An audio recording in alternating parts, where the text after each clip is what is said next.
Hey, it's your boy AJ back with another freaking video, and today I'm here with episode 11 of the Real Housewives of Atlanta review.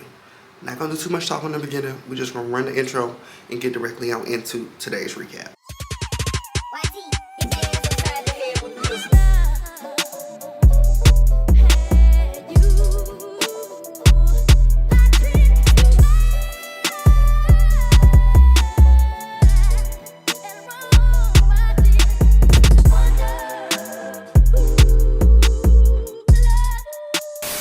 So this episode of Housewives opened up with Angela and Charles, okay? They outside of some restaurant, sitting down, chatting, okay? Now in this conversation, or in this chattiana that they're having, there's a couple discussions that they are having, but the main discussion of this chat is Angela's relationship with her sister and her mom. Now, it's really strained with her sister, where they're blurring and blanking her sister name out, honey. So it looks like her sister ain't never gonna get this shit together. Talk to Your sister? Yeah. Oh. Charles is sitting there talking to Angela, and they're, conversing in the confessional and also conversing on scene. I live for the husband being in the confessional. It's been a while since we've seen a husband in a confessional. Now the next thing is Cynthia and Shamea. They're sitting around talking about, yesterday's Rumble, because this scene was filmed the day after the Pampered by Porsha event. So Cynthia and Shamea are sitting at this restaurant and talking about, girl, yesterday was a lot. No, like, for real, I could barely sleep. I said, damn, you niggas can't sleep behind this shit. I said I would have rested well after. I'm doing okay. I didn't really sleep last night. I don't even know if I slept that well last night. It was heavy. Cynthia and Shamea are sitting there talking, and Cynthia's, referencing her relationship with Nene, and she's saying she's seeing some similarities between her and Porsha's relationship, and what they really need is a conversation. But to be honest, before they have that conversation, they may need some time apart. They may need some separation and then a conversation, okay? I get it, because I don't know personally. I don't know Porsha personally, but from what I've seen on the show, when you try to talk to her about any said issue, no matter who you are, whether it's family or friend or man, okay, she has like this brick wall up. And I don't know if the brick wall is a real brick wall or it's a brick wall because she's not giving all that to Bravo. I don't know. Maybe it's because she's not giving all that to Bravo. She's not going to go deeply into relationships that she may value and actually care about on camera. So sometimes, Porsha say, I told them bitches not to talk. Definitely on Porsha Family Matters. When she whooped that ass, the episode, and then the next day, the producer was like, why ain't y'all talking about shit? Like, can we talk about what the fuck happened yesterday? And they said, well, Porsha told us not to talk, goddammit. So maybe that's, how Porsha goes along and does this reality TV thing. Like I said, Shamea and Cynthia are discussing the ups and downs of her and Porsha's relationship. I would think with us being decades in on our friendship, that she would discuss things in private with me. Now the next thing is a quick montage. I think they have Kelly making chicken, Shamea at the studio, and Britt with her husband, okay? But moving on to the actual scene, because that scene was just like going through each of the housewives situations, what they had going on. It wasn't much of a core scene. Moving on to the actual scene with Porsha, Cynthia, and Angela. They're all at the bowling alley. They start bowling. They have a ball, okay? Everybody's bowling, having fun. Woo, woo, woo. Now it's time to sit down and have an actual conversation about what the fuck has been going on. Now, before we move into the conversation, I do want to say Angela is a good one.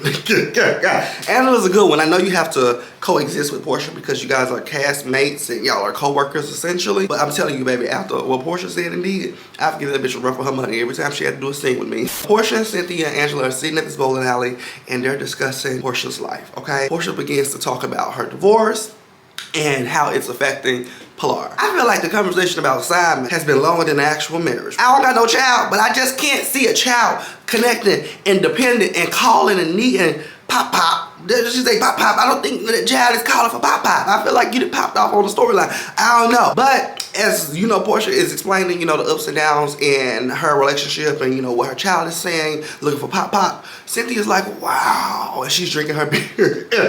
Where's my papa? Wow. And so I said, oh yeah, remember I told you? And she said, it's been gone too long. I said, you'll talk to him soon.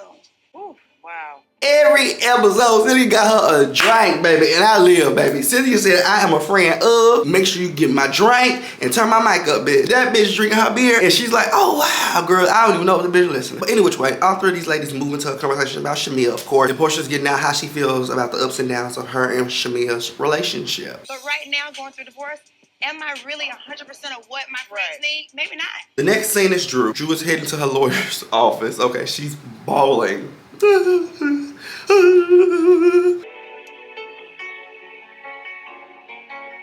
And then I think she calls her mom, and within 3 seconds, she's cackling.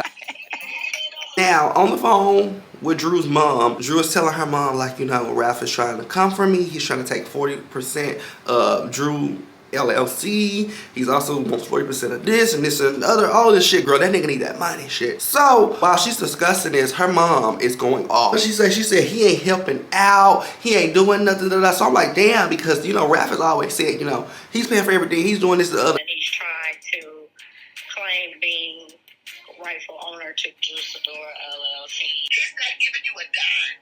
We here are helping you out to take care of these kids. The next scene is Angela with her mom, okay? So I live for Angela's mom. Respect to the lie. Respect to Angela's mom, okay? I live for Angela's mom. Before she even said anything, I knew she was her character. So the first conversation that Angela and her mom discuss is her mom saying that she's gonna get her own house. Angela says, you know, she's always wanted to provide for her family, and she ends up getting this $500,000 house for her mom to stay in, and her mom has now went forward to get her own house. She ends up telling Angela live and in color on camera, and Angela's like, I didn't know you were gonna say that. Kind of threw me for a loop. I appreciate you doing it and stuff, but it's just like I want to be a little self-reliant. I'm getting a lot of new information. You just got me with that. The next conversation they discuss is the relationship Angela has with her sister. Angela ends up telling her mom, like, I did not like you not defending my daughter when I wasn't there. You know, I got y'all this house, I got you this car, and if my daughter is in need to stay, or my daughter needs the car to die, she comes. She shouldn't be disrespected in that event. Why didn't you stand up for her? So they kind of have that conversation, and Angela says, you know, I feel like it's pulling teeth trying to have you defend me. You've only defended me once, and that was to my husband, child. You never defend me in any other situation. That also opens up the floodgates for them to have the conversation of Angela's mother not getting along with Charles. She says, you know, ever since that happened 3 years ago, y'all ain't spoke. And I tell you, Angela's mother is dragging Charles, bitch, and I live for Charles. I don't know why I'm living for him getting dragged, but I live for everybody in Angela's story, okay? Because Angela has some characters, all right? She has some people around her, and I live. But Angela's mama is dragging Charles. She's like, you know, I haven't spoken to him in 3 years, but I think I'll write his old ass a letter. She talking about she's gonna write him a letter. She calling him old. She's saying that he damn near her age. She going to fuck in. I'm living. That has turned into 3 years of me not talking to him.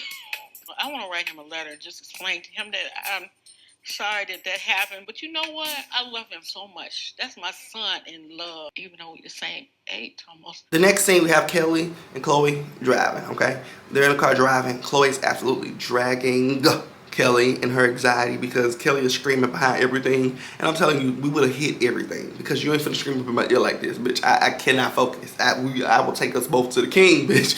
You gotta stop yelling. Now, the next scene is Drew talking to her mom. They're at Drew's house. Now, in this conversation, it starts off a bit cool, but things get fucking rocky immediately. Because Drew ends up telling her mom, like, you know, outside of all this hell that Ralph is putting me through, I feel like this is the best version.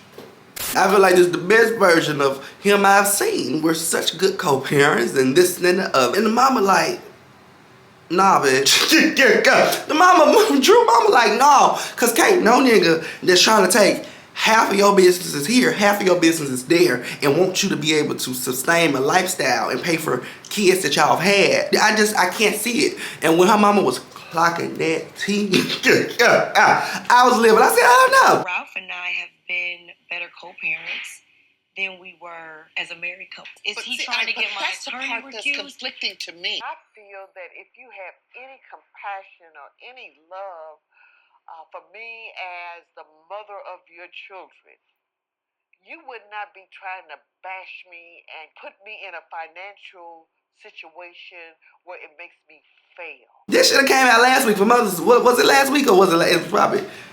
Was it last Was Mother's Day last week or was it the week before? All I know is it should have came out Mother's Day Sunday. Okay, this episode should have came out Mother's Day Sunday because the mothers are in this bitch for real. Okay, and they clocking that tea. The mom ends up moving the conversation over to the kids, and she's like, you know, on the topic of kids, these kids are running fucking loose, running buck wild. When I tell you, Drew started bawling immediately. She said she started crying. I said, girl, what the fuck you crying about? You know them kids crazy. Yo, goddamn son's cussing you out for not cutting the pancakes a certain way. Last with them niggas is going loose. These the baddies going wild. So the mama is, you know, saying, and for them not to even listen to me, shit gots to be crazy. I said, oh, that's Big Mama for real. She said, for them niggas not to be listening to me, they got to be going crazy. You gotta get them in order. So Drew ends up like storming off, honey. And as she storms off, her mama ends up crying because she's like, I didn't mean to make you cry. So everybody just bawled, and we had a shelf checking on the mama, honey. I said, girl, fuck, get your ass back in the kitchen. I feel the kids are out of control. Anaya, damn, girl. I spend most of my time all day yelling. They're not even listening to me anymore. When I can't control a kid, there is a problem with you. Okay. I'm sorry. I didn't know that my kids are not the same. They're not. I just need a moment. I'm sorry. I could change anything, I would. Drew ends up coming back over, and she's like, you know, I don't mean to make you upset. I didn't know that was happening. Drew said, I didn't know that was happening. I didn't know that my kids was out of order. So I'm like, yeah, they out of order. I tell that last week. But we move on, okay? We move on to the actual shebang, which is the scene with Porsha and Shamea. They walk in, it's very awkward, okay? Porsha awkwardly breaks the silence by asking the waiter could she bring an extra chair for her and Shamea bag. It's real, I understand, but I was just like gagging, girl. I was like, damn, people do that, I don't know, shit. The conversation is very dry at the beginning, like I was saying. Porsha's face is stuck on stupid, so Shamea ends up offering an apology. I'm like, damn, that bitch be apologizing. I'm looking at Shamea like, girl, stand up. Girl, stand up. And Shamea goes forward and she starts, you know, explaining things in a relationship and a friendship that she's found, you know, suspicious. She's listing off things, girl. She's stacking things up on Porsha's ass. Like I said, Porsha's whole time, her face is stuck on stupid. Her face is stuck on stupid the whole time that Shamea is, you know, adding things up on her ass. Like I said, with her face being stuck on stupid and the huffing and puffing and looking fucking crazy, Shamea's like, I feel like you kind of being dismissive, bitch. I feel like you kind of being dismissive. It feels like you're being dismissive. What is happening, Shamea? Okay, listen. It feels like everything I'm saying, you're dismissive. What I'm trying to do is have a productive conversation because I don't want to argue with you. Along with clocking her dismissiveness, Shamea says, you know, also a lot of things that you do and say with your mom, those behaviors, they kind of, you know, put a bad taste in my mouth because your mom is saying, you know, the apple doesn't fall far from the tree. You come to me and you say these things like, oh, well, yeah, you know, my mom said don't trust you and the apples don't fall far from the tree. Do you know how that makes me feel? What I'm just saying saying what to she you, said. I didn't say it was me. is, I said what she but said. you did say that. On this episode of Housewives, they did break down that Porsha and Shamea's mother were best friends, which put them around each other and created a friendship with them years ago. No, Shamea's like, it's a lot of shit going on. It's a lot of shit going on, and I ain't fucking with none of it. Now, Porsha is like, oh no, stop. And she's like, you know, wanting Shamea to stop clocking her tea, basically. And she begins to get emotional, girl. She storms off, and she goes to the restroom. I'm just like, ain't nobody following you in there. I'll beat my own ass. I get up and go check on your ass in that motherfucking restroom. Bitch, I'm happy Shamea didn't get up because that's exactly what happened a couple seasons ago when Nene ran out of Cynthia's wine cellar and Cynthia followed her near ass out there. I said Nene would have been out there till her Uber came. Porsha's in the restroom and she said, what did she say? She said, I'm okay.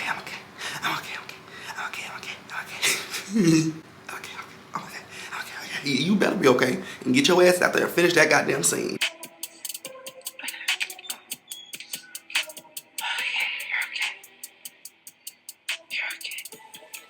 She goes out there. Shamea's still sitting out there, honey. So Shamea ain't picked up the fork. She just got the food sitting there. She's making that face. You know, making that face, bitch. So once Porsha comes back out there, she ends up asking the waiter for to-go boxes. And Shamea's like, what? Porsha's like, oh, you know, I thought you were ready to go because, you know, you're not...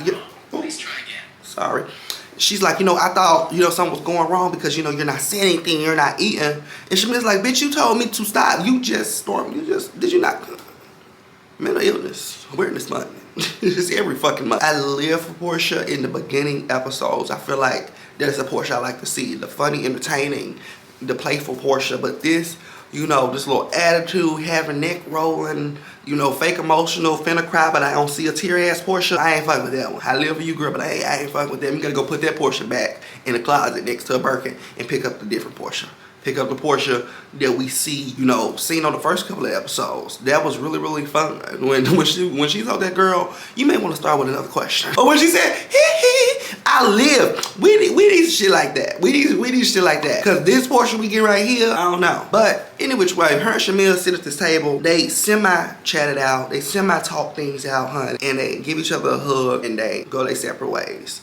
That is where this episode ends. I'll see you guys, of course, next week for episode 12. Hope you guys enjoyed this review. Make sure you guys click around on my channel. Go watch the other shit if you only watching Housewives reviews. Because I'm a pretty funny guy, okay? I really feel like I am. I may not be, but we'll see. I love y'all. See y'all in the next video. Bye.